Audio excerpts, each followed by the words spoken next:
equals does your device need fixing? We offer a free diagnosis. We pick up and deliver right to your door, no calls or travel needed. We send you a quote before repairing, and only go ahead if you approve it. Easy, transparent, and professional. Link in description. To start, gather your tools, a screwdriver and a clean cloth. First, unplug your Thermomix TM31 for safety. Next, remove the screws located at the base of the unit. Keep them in a safe place. Once the screws are out, gently lift the top cover. This will expose the internal components.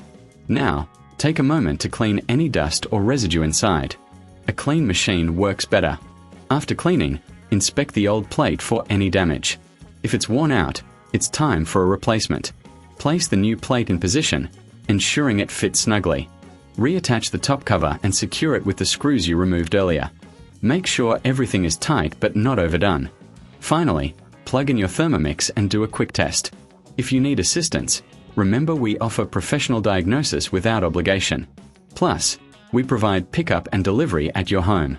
No calls, no travel, just convenience. Get a quote before repair to ensure you're informed. Enjoy your perfectly functioning Thermomix. Does your device need fixing? We offer a free diagnosis. We pick up and deliver right to your door, no calls or travel needed. We send you a quote before repairing, and only go ahead if you approve it. Easy, transparent, and professional. Link in description.